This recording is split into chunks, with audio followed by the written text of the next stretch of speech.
So it's no, no, never, never no more.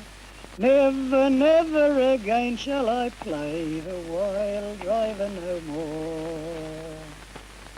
Mr. Tritton was a Bebo shearer back, how many years ago was it? About 1920 was the last time I was in the game. When did you start shearing? 1905. Went through for 15 years. Only for a short while on the blades, and then learned with the machines and went through with those. The blades were just on their way out when I started shearing, as a matter of fact. Probably more than 75% of the sheds had changed to the machines. I met Duke at the meeting of the Bush Music Club in Sydney. I heard you sing a couple there. Would you sing maybe one now? The one that I composed myself about 1905, called Shearing in a Bar. Everybody knows that when any men get in a bar, they always do wonderful work. I suppose you've noticed that, Pete. You sing your best songs there. Well, a shearer always does his best work, and that's what the song is about. My shearing days are over, though I never was a gun. I could always count my 20 at the end of every run. I used the old trade union shears, and the blades were bogging full as I drove them to the knockers and I clipped away the wool. I shore at Gooriana War and never got the sack. From Breezer out to Comprador I always could go back. But though I am a truthful man, I find when in a bar that my tally's always double, but I never call for tar. Now shearing on the western plains where the fleece is full of sand, and Clover Burr and Bindi Eye is the place to try your hand. For the sheep are tall and wiry where they feed on the Mitchell grass, and every second one of them is close to the cobbler class. And a pen chock full of cobblers is a shearer's dream of hell. So loud and lurid are their words when they catch one on the bell. But when we're pouring down the grog, you'll hear no call for tar. For a shearer never cuts 'em when he's shearing in a bar. At Louth I got the cobbler, a wrinkly tuft wool brute, who never stopped his kicking till I tossed him down the chute. Though my wrist was aching badly, I fought him all the way. I couldn't afford to miss a blow, I must earn my pound a day. So when I took a strip of skin, I would hide it with my knee. Slew the sheep around a bit where the right bower couldn't see. Then tried to catch the rouse's eye and softly whisper tar. But it never seems to happen when I'm shearing in a bar. Now when the season's ended and my grandsons all come back, in their Vanguards and their Holdens I was always on the track. They come and take me into town to fill me up with beer, and I sit on a corner stool and listen to them shear. There's not a bit of difference, it must make the angels weep, to hear a mob of shearers in a barroom shearing sheep. For the sheep go rattling down the chutes and there's never a call for tar, for they still don't seem to cut 'em when they're shearing in a bar. Then memories come crowding and they wipe away the years, and my hands begin to tighten and I seem to feel the shears.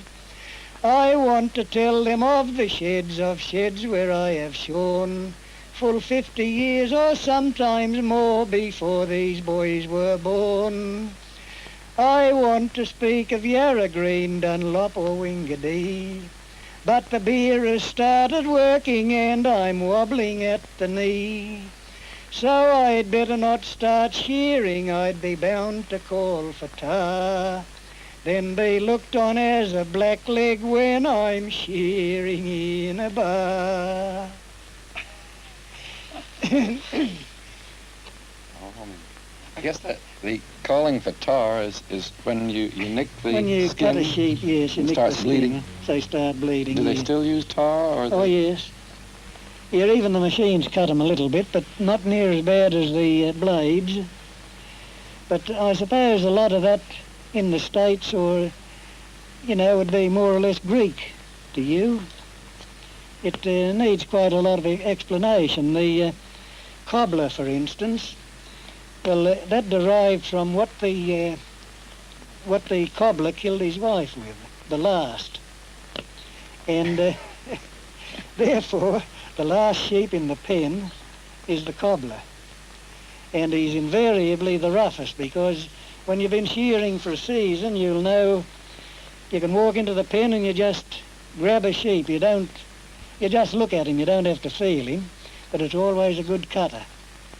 Because in a shearing shed, there's a lot of rivalry. There's 2 men to each pen. Well, they might be first-class mates out on the track, but when they're in that shearing pen, they fight for every little point. Well, which everybody does. It's all in good fun. Well, then, well, in those days you travelled a long way between sheds. There was, if you weren't 20 pound in 3 or 4 weeks shearing, you was doing pretty well. It was, how many sheep would you have to shear for 20 pounds? Well, you'd we wanted 2,000. You get a pound 100. 100 sheep. 100 for sheep £1. for £1. That yeah. means that's 2 cents. What about? Well, about 2 cents. About That's 2 cents a sheep. Yeah. Today it's £9.10 100. But, And it would take about 5 or 10 minutes for each. well, there were men who'd shear up to I've been with men who'd shear up to 270 sheep, but not every day. Like the ewes were better cutters, lighter to handle, and you'd shear a lot more of those than you would of wethers. And me, I was known as a good shearer, but not a fast man. I'd shear, my 134 was my top tally, as a matter of fact.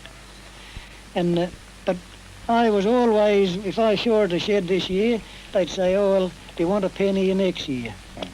Because my sheep were shorn. But, of course, some of these fast guns, they shore just as close as I did and just as well, but about 4 sheep to my 1. These shears are used just for dagging purposes. Riding round, and when you see a sheep fly blown or anything, well, you just clean it up with that. But the normal shears that they put up the big tallies in the old days, the blades would be twice as long as these. And they used to open a lot wider, and you had to have a terrific hand to use them. And they had, the gullets were filled with cork or wood, soft wood, and then there was a strap from here to the back. That was the driver. And then this wood was fitted so that the shears wouldn't quite close. Therefore, they'd never click. The only sound you'd hear in a blade shed was the sort of a chip, chip, chip, chip, chip of the wool cutting. A machine shed, on the contrary, would be like about 10 million locusts. In fact, you'd hear it a mile away.